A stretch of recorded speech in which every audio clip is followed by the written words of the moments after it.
और इस समय हिमाचल प्रदेश में विधानसभा चुनाव की तैयारियां जोरों पर जारी हैं और सभी जो उम्मीदवार जो होने वाले हैं, क्योंकि हालांकि अभी टिकटों की अनाउंसमेंट बाकी है, लेकिन जो मौजूदा विधायक हैं या फिर जो होने वाले उम्मीदवार हैं, सभी अपने अपनी कॉन्स्टिट्यूएंसी में लगातार चुनाव प्रचार में जुटे हुए हैं।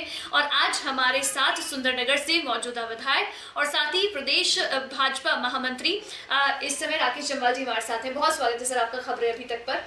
नमस्कार। कितनी तैयारी, क्या तैयारी है इस बार चुनाव को लेकर? लगातार अपने क्षेत्र में लोगों की सेवा में काम कर रहे हैं। मुझे लगता है कि जो व्यक्ति लगातार लोगों के बीच में रहे, लोगों की सेवा करे, विकास को लेकर, व्यक्तिगत कार्य को लेकर, उसको कोई तैयारी की ज़्यादा जरूरत नहीं पड़ती। और भारतीय जनता पार्टी पूरा वर्ष भर काम करने वाली पार्टी है, जिसके लगातार कार्यक्रम चले रहते हैं, चाहे संगठनात्मक हो, चाहे लोगों की सेवा हो। यहाँ तक कि कोविड आया, कोविड के दौरान हर पार्टी की, हर दल की सारी गतिविधियां बंद हो गई, लेकिन भारतीय जनता पार्टी ने उसमें भी सेवा कार्य किया। कोई भूखा ना सोए उसकी चिंता की, किसी को दवाई तौर पर मिले, हर बात को लेकर, हर काम को लेकर भारतीय जनता पार्टी के नेताओं ने, कार्यकर्ताओं ने उसमें भी काम किया है। हमने लगातार इन 5 वर्षों में लोगों की सेवा की है, काम किया है, और जब मर्जी चुनाव आ जाए तैयार है। ठीक है, आपके लिए तैयार है? सुंदरनगर का साथ मिलेगा फिर से? सुंदरनगर के इतिहास में जो इन 5 वर्षों में काम हुआ है, मैं अपने विधानसभा क्षेत्र के जिस भी कोने में जाता हूँ, चाहे वो शहरी क्षेत्र हो, चाहे ग्रामीण क्षेत्र हो, हर तरफ विकास हुआ है। आज कहीं भी ऐसा नहीं मान सकते कि एक क्षेत्र में विकास हुआ, शहरी क्षेत्र में हुआ, ग्रामीण क्षेत्र में हुआ। मैं इसका छोटा सा एक एग्जाम्पल दूँ कि सुंदरनगर विधानसभा क्षेत्र में जब से हिमाचल प्रदेश का गठन हुआ तब से लेकर आज तक हमारे यहाँ एक सिविल हॉस्पिटल था, 3 CSC थी और 6 PSC थी। ये टोटल 75 वर्षों की हिमाचल की गाथा में सुंदरनगर की गाथा। हमने अपने इसके एक कार्यकाल में सुंदरनगर विधानसभा क्षेत्र में अपने एक सिविल हॉस्पिटल सुंदरनगर का दर्जा 100 से 150 बेड कर दिया, 50 बेडेड MCH ले आए।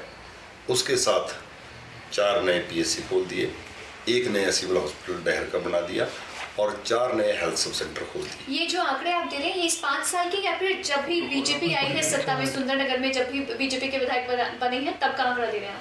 मैं सिर्फ 5 साल की बात, सिर्फ 5 साल, सिर्फ 5 साल। मैंने बताया कि 75 वर्षों में एक सिविल हॉस्पिटल, 3 CSC और 6 PSC, और एक कार्यकाल में एक civil hospital, 4 PSC, 4 health sub centre और एक सिविल हॉस्पिटल जो सुंदरनगर का है उसका दर्जा जो है 100 से 150 बेड किया गया। ये इसका एक उदाहरण मैंने दिया। बाकी विकास को लेकर अपने विधानसभा क्षेत्र में मैं शहर की बात करूँ, शहर में प्रॉपर पार्किंग हो, इसको लेकर हमने 10 करोड़ से ज़्यादा की लागत से पार्किंग बनाकर तैयार कर दी, जनता को समर्पित कर दिया। लगभग 150 गाड़ियों की वहाँ पर कैपेसिटी है। उसके साथ सड़क पार करने में ट्रैफिक की कंजेशन को देखते हुए लोगों को असुविधा ना हो, सबवे बनाकर तैयार कर दिया, ओवरब्रिज बनाकर तैयार कर दिया। और उसके साथ युवाओं के लिए इंडोर स्टेडियम 12 करोड़ की लागत से बनाया जा रहा है। और मेरे विधानसभा क्षेत्र की एकमात्र सड़क सलापड़ से तत्तापानी, जो पिछले कई वर्षों से जिसका जिक्र हम सुना करते थे, कभी इस सड़क का भी निर्माण होगा, लेकिन जैसे ही सुंदरनगर के लोगों ने मुझे चुना, मैंने जब विभाग के अधिकारियों को बुलाया और पूछा, उन्होंने कहा कि इसकी DPR बनाकर भारत सरकार को भेजी है, वहाँ से हमको पैसा मिलेगा, मंजूरी मिलेगी तो सड़क बनेगी, नहीं तो नहीं बन पाएगी। मैं केंद्र में माननीय मुख्यमंत्री जी के साथ और उसमें के सांसद स्वर्गीय रामस्वरूप जी के साथ दिल्ली गया, केंद्रीय मंत्री नितिन गडकरी जी से मिला और एक सड़क के लिए CRF में भारत सरकार से 219 करोड़ रुपये मंजूर हुआ, जिसका काम आजकल युद्ध स्तर पर चला है। अच्छा, ये जो आपने जिस सड़क का जिक्र किया, आपको क्या लगा, क्योंकि आप मुख्यमंत्री के काफ़ी करीब माने जाते हैं, JP नड्डा के काफ़ी करीब माने जाते हैं, उसका फायदा मिला कि केंद्र से आप सीधे बात कर पाए और उसके बाद ये अप्रूवल ले पाए? मेरा पिछले 25 वर्षों से मैं संगठन का कार्य करता हूँ। मेरा आदरणीय जगत प्रकाश नड्डा जी जब हिमाचल में मंत्री थे, हिमाचल में नेता प्रतिपक्ष थे और पार्टी के राष्ट्रीय महामंत्री, फिर केंद्र में स्वास्थ्य मंत्री, जब जगत प्रकाश नड्डा जी के पास जो जिम्मेवारी आई वहाँ से मुझे लाभ मिला। वो केंद्र में स्वास्थ्य मंत्री बने तो मुझे सुंदरनगर के लिए 12 करोड़ का MCH मिला, और पार्टी के राष्ट्रीय अध्यक्ष बने तब भी उनका आशीर्वाद आज मैं प्रदेश में भारतीय जनता पार्टी का महामंत्री भी हूँ। स्वाभाविक तौर पर नड्डा जी का केंद्र में होना वो हमारे लिए बहुत गर्व की बात है। उनके आशीर्वाद से हमको दिल्ली से कोई दिक्कत नहीं आती और मुख्यमंत्री जी का भी सहयोग आशीर्वाद था और केंद्र में नितिन गडकरी से व्यक्तिगत तौर पर भी मेरा परिचय था, जिस कारण से हमारे लिए ये प्रोजेक्ट जो है भारत सरकार से आया। ठीक है, आप एक बड़ा प्रोजेक्ट की बात आप कर रहे हैं जो आप अप्रूवल ले पाए हैं केंद्र से, लेकिन सोहनलाल ठाकुर कहते हैं कि जो रोड्स को कनेक्टिंग करने वाली बात है वो तो उनके समय में जब वो यहाँ पर सुंदरनगर से विधायक थे तब उन्होंने करवाया, बीजेपी कोई सड़कों का काम उतना नहीं करा पाई है। मैं उनके बारे में कोई टिप्पणी नहीं करना चाहता, लेकिन मैं एक एग्जाम्पल उसका देना चाहता हूँ। एक उसी सड़क पर एक नेरी खड्ड आती है, उस पर एक ब्रिज का निर्माण होना था। पिछले 15 वर्षों से उस ब्रिज का निर्माण कार्य चला हुआ था, चला गया था, उसका फाउंडेशन हो गया, उसके बाद उस पर काम नहीं होता था। कई सरकारें आई, कई चली गई, वो भी विधायक बनकर चले गए, लेकिन उस ब्रिज का काम नहीं हो पाया। मुझे लोगों ने विधायक बनाकर विधानसभा में भेजा।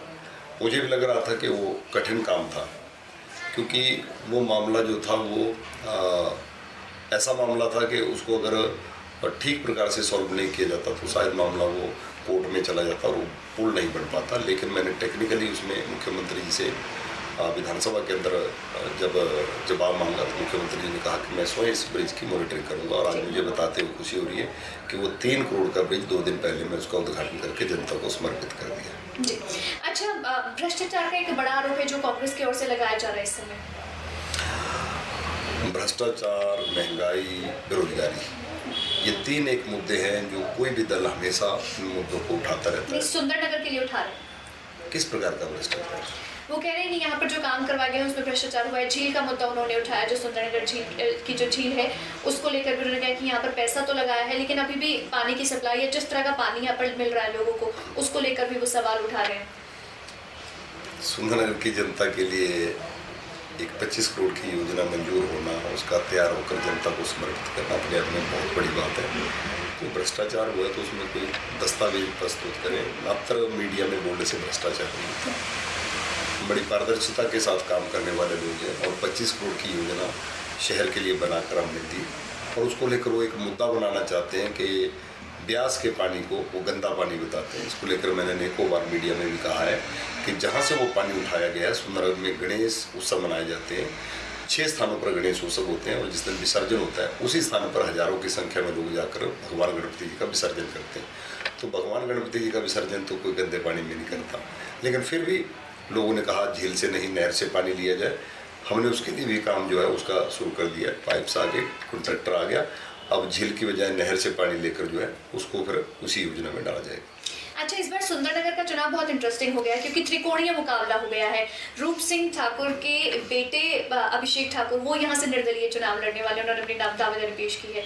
चुनौती बढ़ गई है। लोकतंत्र में चुनाव होता है 3, 4, 5 जितने मर्जी प्रत्याशी आ गए। हम भारतीय जनता पार्टी के कार्यकर्ता हैं। भारतीय जनता पार्टी जिसको आदेश करती है, जिसको टिकट देती है, वो व्यक्ति चुनाव लड़ता है। निर्दलीय कोई चुनाव लड़े, कोई दूसरे दल से लड़े, तीसरे दल से लड़े, वो उनका अपना मामला होगा। लेकिन हम भारतीय जनता पार्टी की जिम्मेवारी लेते, भारतीय जनता पार्टी का एक ही प्रत्याशी हुआ, सामने 2 होंगे, 3 होंगे, चुनाव होगा, उसमें देखिए। अच्छा, ठीक है, आप कह रहे हैं कितने भी प्रत्याशी हो पूरी तरह से तैयार है, लेकिन सुंदरनगर इस समय हॉट सीट तो बन गई है, इसीलिए यहाँ से जो भी बयान दिए जाए जिस भी नेता की ओर से उनको सब लोग गौर से देख रहे हैं और जो भी बयान निकल कर आ रहे हैं। रूप सिंह ठाकुर की ओर से बीजेपी के ऊपर आरोप लगाए गए हैं कि उनका तिरस्कार किया गया भारतीय जनता पार्टी की ओर से, इसे लेकर आप क्या कहेंगे? मुझे लगता है कि इस प्रकार का बयान बड़ा दुर्भाग्यपूर्ण है। 40 वर्ष उन्होंने सुंदरनगर का प्रतिनिधित्व किया है, 6 बार विधायक रहे हैं। किस प्रकार का तिरस्कार? जिस व्यक्ति को पार्टी 40 वर्ष तक चुनाव लड़ाए, 6 बार विधायक बनाए, 3 बार मंत्री बनाए, वो तिरस्कार नहीं होगा। मुझे लगता है कि इस प्रकार का अगर बयान कहीं दिया होगा तो मुझे लगता है कि वो ठीक नहीं है। लेकिन वो भारतीय जनता पार्टी के वरिष्ठ नेता रहे हैं, आदरणीय नेता रहे हैं और सुंदरनगर का लंबे समय तक उन्होंने प्रतिनिधित्व किया है। हम भी उनका मान सम्मान करते हैं, लेकिन मुझे नहीं लगता कि इस प्रकार का तिरस्कार की बात कि कोई व्यक्ति 6 बार विधायक रहने के बाद। वो कह रहे 2017 में जब चुनाव थे उनको टिकट देने की बजाय उन्हें दिल्ली बुलाया, फिर दिल्ली बुलाकर उन्हें कहा कि आपका सपोर्ट करें, उन्होंने रैलियां भी की, लेकिन जो मान सम्मान मिलना चाहिए था वो मिला नहीं। साधारण परिवार से मैं संबंध रखता हूँ, मुझे पार्टी ने टिकट दिया, विधायक बना दिया, पार्टी का महामंत्री भी हूँ, 2 चुनाव मैंने पार्टी के सिंबल पर लड़ लिए। तो मैं कल को अगर पार्टी मुझे यहाँ से रिप्लेस करती और मैं कहूँ पार्टी ने तिरस्कार किया, तो मुझे लगता है परिवर्तन नेचर का नियम है। हर व्यक्ति को ये मान के चलना चाहिए कि अगर रूप सिंह जी उसमें विधायक थे तो मैं ये नहीं मान सकता कि वही अकेले व्यक्ति थे जो यहाँ का प्रतिनिधित्व कर सकते थे। पार्टी उनको टिकट देती थी, वो चुनाव लड़ते थे, जीतते थे। आज राकेश जम्वाल यहाँ पर विधायक है, मैं ऐसा मान के चलूँ कि मैं ही काबिल हूँ और मैं ही विधायक बन सकता हूँ, ऐसा नहीं है। और भी पार्टी में ऐसे अनेकों कार्यकर्ता हैं जो विधायक बनने के काबिल हैं, लेकिन पार्टी एक व्यक्ति को टिकट देती है, वो चुनाव लड़ता है और वो पार्टी उनको जिताती है, जनता जिताती है। लेकिन उसमें भी बहुत से लोग थे, तो क्या मान के चले हम कि 40 वर्ष किसी ने प्रतिनिधित्व किया हो तो बाकी लोगों का तिरस्कार हो, ऐसा राजनीति में संभव नहीं है। और जैसा मैंने कहा, परिवर्तन नेचर का नियम है। उनसे पहले भी कोई विधायक रहे होंगे भारतीय जनता पार्टी के, उसमें ठाकुर गंगा सिंह जी उसमें विधायक थे, उसके बाद ठाकुर रूप सिंह जी है, उसके बाद मैं आया। और जहाँ तक बेटा बेटियों का प्रश्न है, भारतीय जनता पार्टी ने बड़ा स्पष्ट तौर पर कहा है और देश के यशस्वी प्रधानमंत्री नरेंद्र मोदी जी ने 15 अगस्त को लाल किले से देश की जनता से आह्वान किया है कि ये परिवारवाद की राजनीति इस देश के लिए घातक है। मैं देश की जनता से आह्वान कर रहा हूँ कि इस परिवारवाद की राजनीति को देश से समाप्त की जाए, ये देश के प्रधानमंत्री जी ने कहा है। अच्छा, आपकी सीट से ही यहीं से सुंदर नगर से एक शराब कांड आया था, उसको लेकर क्या कहेंगे? बहुत बड़ा कांड था जो बहुत ज़्यादा चर्चा में रहा। स्वाभाविक तौर पर 8 परिवारों के चिराग चले गए, वो बड़ा कांड था, लेकिन उसको हम राजनीतिक मुद्दा बनाए तो लगता है कि वो बात ठीक नहीं। लेकिन तुरंत उसमें एक्शन हुआ, जो दोषी थे वो पकड़े गए, दोषियों को सजा हुई, जेल की सलाखों में चले गए। और एक और विषय उसमें कहा गया कि शराब कांड में जो परिवार, जिन परिवारों के चिराग चले गए, सरकार ने उसमें घोषणा की थी कि उसकी भरपाई नहीं हो सकती लेकिन मदद की जा सकती है। हमने कहा था हम 8-8 लाख उन परिवारों को देंगे। उसके बाद हमारे विपक्ष के मित्र उसको भी मुद्दा बना रहे हैं कि 4 लाख मिल गया, 4 नहीं मिला। ये 2 दिन पहले ही उनको चिट्ठी दे दी गई है और उनके खाते में शायद आगे पैसा भी ट्रांसफर कर दिया। अच्छा, क्योंकि आप भारतीय जनता पार्टी के प्रदेश महामंत्री भी हैं, इस समय बीजेपी के ऊपर या हम कहीं हिमाचल सरकार के ऊपर आरोप कांग्रेस ये भी लगा रही है कि अब चुनाव का समय है तो लगातार घोषणाओं पर घोषणाएं की जा रही है बीजेपी सरकार, जबकि उन्हें पूरा करने का समय तो है नहीं। मुझे ज़्यादा, मैं प्रदेश पर तो नहीं, अपने विधानसभा क्षेत्र की बात करूंगा। जो घोषणाएं हुई हैं सबकी मैं हम आज उद्घाटन करने के लिए गए थे। जैसा मैंने कहा कि 4 PSC थी, उसमें से आज एक PSC का आज भी शुभारंभ करके आए। वहाँ पर PSC स्टार्ट कर दी गई, डॉक्टर आ गया, स्टाफ आ गया, वहाँ पर दवाइयाँ आ गई। भारतीय जनता पार्टी की सरकार ने जो जो घोषणा की है उनकी एक एक घोषणा को हम पूरा कर रहे हैं और चुनावी घोषणाएँ कहीं नहीं हो रही हैं। जो जो अनाउंसमेंट है उसको इम्प्लीमेंट किया जा रहा है। कितने आश्वस्त हैं इस बार जीत को लेकर? 100%। अगर फिर से जनता आप पर भरोसा जताती है और फिर से चुनकर आप विधानसभा जाते हैं, क्या क्या काम होंगे जो आप जनता के लिए करना चाहते हैं, सुंदरनगर के लिए करना चाहते हैं? सुंदरनगर हिमाचल प्रदेश के केंद्र में बसता है और जो भी पर्यटक दिल्ली से, चंडीगढ़ से मनाली के लिए चलता है, बीच में सुंदरनगर भी आता है। और सुंदरनगर एक सुंदर शहर है, यहाँ की सुंदरता को देखते हुए लोग, टूरिस्ट यहाँ पर आता है। मुझे लगता है कि विकास को लेकर, क्योंकि विकास एक निरंतर प्रक्रिया है, चलती रहती है, विकास कभी रुकता नहीं, विकास कभी खत्म नहीं होता। हमने इस कार्यकाल में भी डेवलपमेंट कराई है और आने वाले समय में भी करेंगे, लेकिन आने वाले समय में मेरे मन में पर्यटन की दृष्टि से हम टूरिज़्म को बढ़ावा देंगे। टूरिज़्म को बढ़ावा देने के लिए जो मेरे क्षेत्र में हो सकता है वो मैं करूँगा, जिससे जहाँ पर्यटक आएगा, रोजगार के अवसर होंगे, वहीं हमारे क्षेत्र का भी विकास होगा।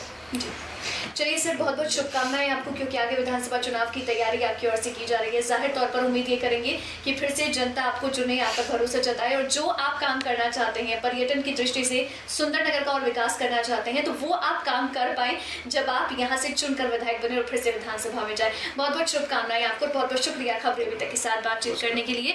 तो आप सुन रहे थे राकेश जम्वाल जी को, जिन्होंने बहुत ही बेबाकी से सभी सवालों के जवाब दिए हैं और बताया है कि किस तरह से आगे उनका विजन है सुंदरनगर विधानसभा क्षेत्र को लेकर। कैमरा पर्सन जीत के साथ अवंतिका यादव, खबरें अभी।